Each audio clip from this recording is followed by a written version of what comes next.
July 23rd, 1943. 0600 hours. The air outside Gela, Sicily, is already shimmering with a heat that promises to crack the thermometer before noon. Private First Class Jacob Henderson lies on his back in the dirt, sweat cutting channels through the grease on his face, his knuckles white as he tightens the final bolt on a manifold that shouldn't technically exist. Above him looms the undercarriage of a Willys MB Jeep. But it is a Jeep that has been operated on, altered, and, in the eyes of the United States Army regulations, mutilated. For 11 straight days, Henderson has been fighting a war on two fronts. One is against the Axis forces retreating toward Messina. The other is against his own chain of command. Just 3 feet away, a pair of polished combat boots crunches into the gravel. It's his platoon sergeant, a man who lives by the field manual and views improvisation as a court-martial offense. He looks down at Henderson's work, a labyrinth of non-standard hoses, an oversized oil sump welded from scrap metal, and filters cannibalized from a tank, and spits on the ground. He calls it a hillbilly contraption. He calls it a waste of government property. He warns Henderson that when this engine inevitably blows up halfway to the front, it won't just be a breakdown. It will be a ticket to the stockade and Leavenworth. But Henderson doesn't flinch. He knows something the manual writers in Detroit didn't account for. He knows that in the brutal, dust-choked reality of the Sicilian campaign, following the rules is exactly what gets good men killed. To understand the gravity of Henderson's gamble, we must first understand the crisis facing the Allied forces during Operation Husky. By the summer of 1943, the invasion of Sicily was in full swing. A massive amphibious assault designed to crack open the soft underbelly of Europe. But the underbelly was proving to be anything but soft. General George Patton and General Bernard Montgomery were locked in a race to capture Messina, pushing their men and machines to the absolute breaking point. The enemy wasn't just the German Wehrmacht or the Italian defenses. It was the island itself. The terrain was a nightmare of steep, rocky switchbacks, and the temperature regularly soared past 100 degrees Fahrenheit in the shade. But the true killer was the dust. The volcanic soil of Mount Etna, ground down into a fine abrasive powder by thousands of tank treads and truck tires, hung in the air like a suffocating fog. It infiltrated everything. It ground gears to filings, scored cylinder walls, and clogged radiators. The standard issue Willys MB Jeep, the workhorse of the American military, was failing at an alarming rate. The Go Devil engine, a marvel of mass production and reliability, in normal conditions, was gasping for air in Sicily. The standard cooling systems were overwhelmed by the low gear, high RPM climbing required to navigate the mountain passes. Radiators were boiling over, cylinder heads were warping, and oil was breaking down, turning into a thin, useless sludge that failed to lubricate the moving parts. The breakdown rate for the transport columns was spiking, threatening to stall the entire advance. Supply lines were stretching thin, and a stalled Jeep meant ammunition, water, and medicine weren't reaching the front lines. This was the stalemate, a technological bottleneck where the precision engineering of the automotive industry clashed violently with the chaos of war. Enter Private Jacob Henderson. He wasn't an engineer with a degree from MIT. He was a farm boy from Iowa who had spent his youth keeping tractors running during the Great Depression, often with nothing more than baling wire and intuition. He looked at the smoking Jeeps lining the side of the road, not as military assets, but as overheated tractors. The Army engineers saw a violation of protocol.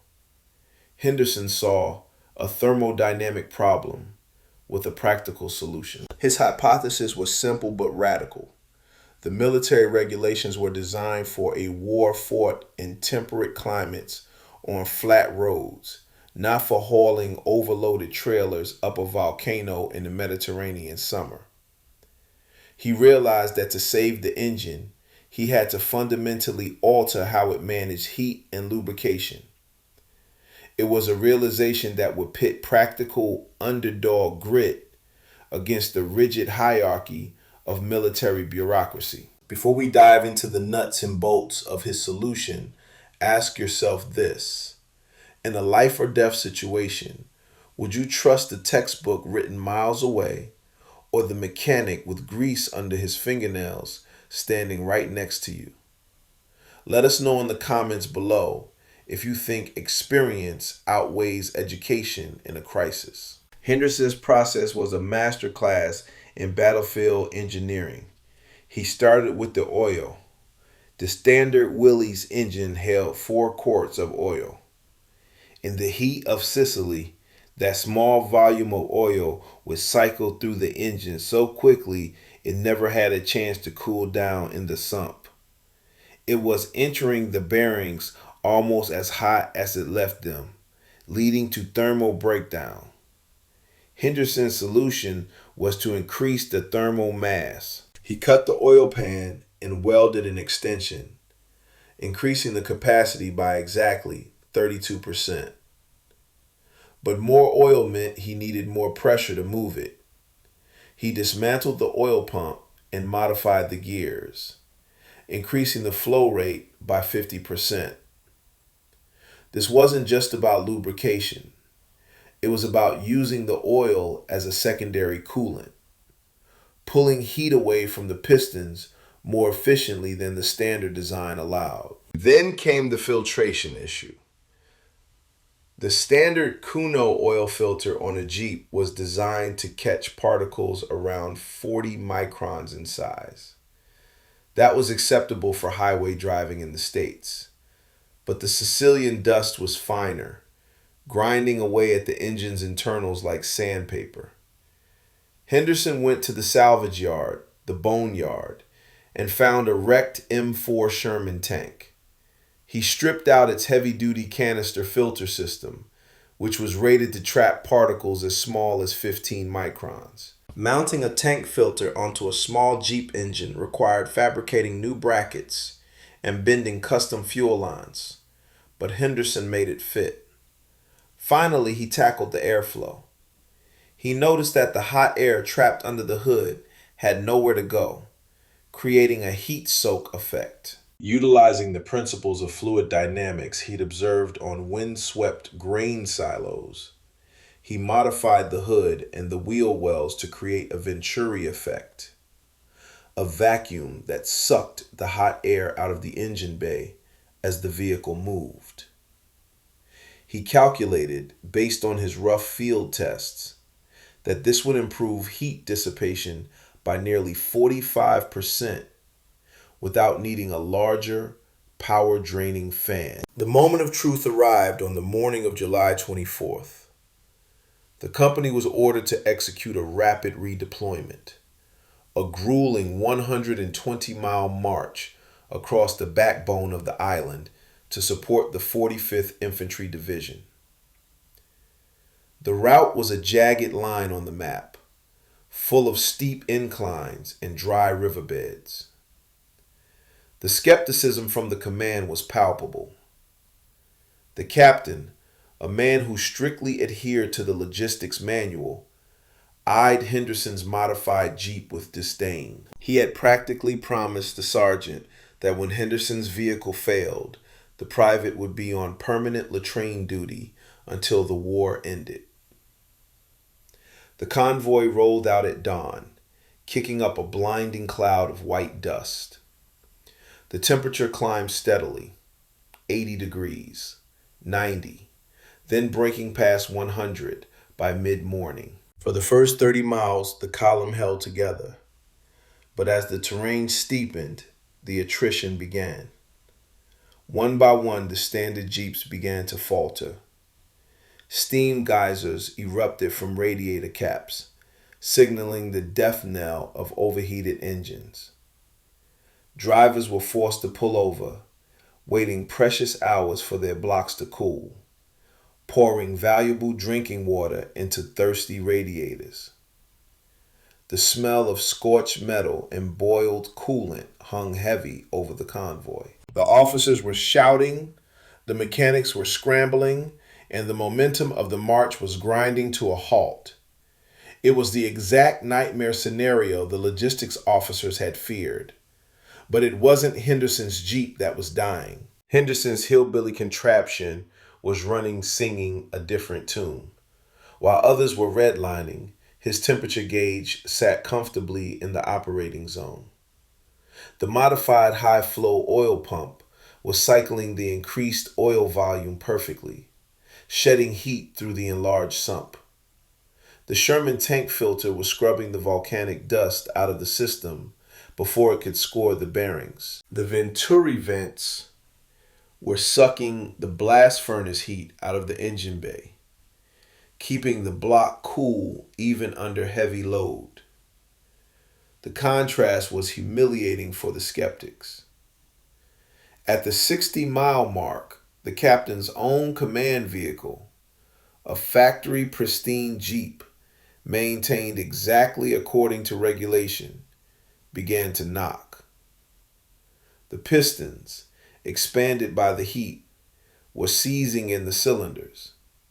It sputtered and died on a narrow incline, blocking the path. In a twist of irony that no screenwriter could script better, it was Henderson who pulled up behind the stranded officer. Without a word of "I told you so," he hooked a tow chain to the bumper of the captain's dead vehicle. For the remaining 60 miles of that hellish trek, Henderson's modified Jeep didn't just carry its own weight. It towed the weight of the command, dragging the broken standard issue vehicle up the mountain passes. The engine roared, straining but never breaking, a testament to the resilience of, quote, farm engineering. By the time they reached the rendezvous point at dusk, the convoy was scattered and broken, with nearly 30% of the vehicles lost to mechanical failure. But Henderson's Jeep was humming, its oil pressure steady, its temperature stable. He had not only proven his concept, he had saved his commanding officer from having to walk into battle. The impact of this unauthorized field test was immediate and undeniable. The numbers spoke a language that even the stiffest bureaucrats couldn't ignore. In the weeks that followed, the maintenance logs told the full story. Standard engines operating in the Sicilian theater were requiring major overhauls or replacement after an average of just 300 operational hours. Henderson's modified engine, however, clocked over 600 hours of severe abuse and was still running with optimal compression. The failure rate of the unit's transport column dropped by a staggering 75% once Henderson was given the green light to apply his modifications to the rest of the fleet. The threat of court-martial evaporated, replaced by a field promotion. Henderson was pulled from regular duty and tasked with heading a specialized maintenance training program for the battalion. He wasn't just fixing cars anymore. He was teaching a curriculum of survival mechanics. His methods were unorthodox, bypassing the check-the-box style of inspection for a philosophy of listen to the machine. He taught drivers to modify their intakes, to weld on protective plating, and to understand that the manual was a guide, not a god. But the legacy of Jacob Henderson's ingenuity went far beyond the dusty roads of Sicily. Reports of his modifications and their staggering success rates traveled up the chain of command, eventually landing on the desks of engineers back in the United States. Representatives from General Motors and Willys Overland, who were constantly analyzing battlefield data to improve production, took note. They realized that their sterilized proving grounds in Michigan could not replicate the abuse of a global war.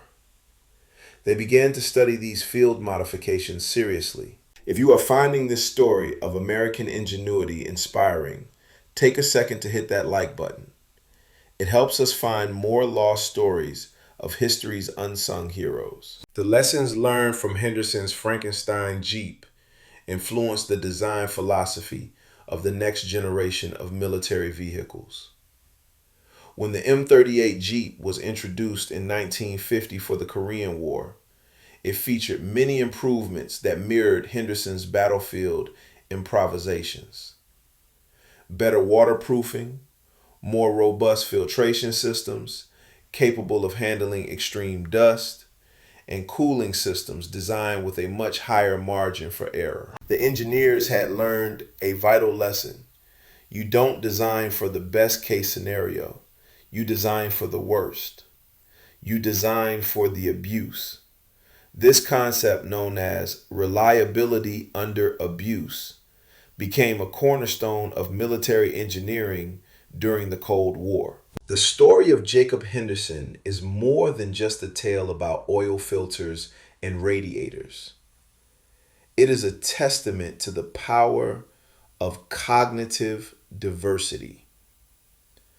The Army had thousands of trained engineers, but it took a farmer to solve the problem of the Sicilian dust. It highlights a critical truth about warfare and innovation. Often, the most sophisticated solution is not the one that looks the best on a blueprint, but the one that works when the world is falling apart. It reminds us that while technology wins battles, it is the human element, the adaptability, the grit, and the refusal to accept impossible as an answer that wins wars. Henderson proved that sometimes you have to break the rules to fix the problem.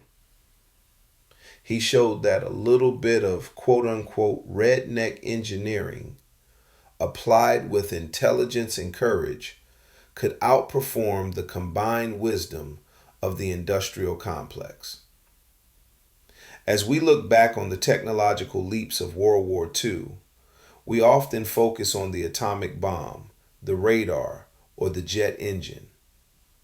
But we must not forget the smaller, grimier victories won by men like Henderson, armed with nothing but a wrench and a refusal to quit. What do you think is the most underrated invention of World War II? Was it the Jeep, the penicillin, or something else entirely? Leave your thoughts in the comments below. And if you want to ensure you never miss out on these deep dives into military history's most fascinating tactical evolutions, make sure you subscribe to the channel and ring that notification bell right now. We have a video coming up next week about the tank tactics that broke the stalemate in Normandy, and you won't want to miss it. See you in the next briefing.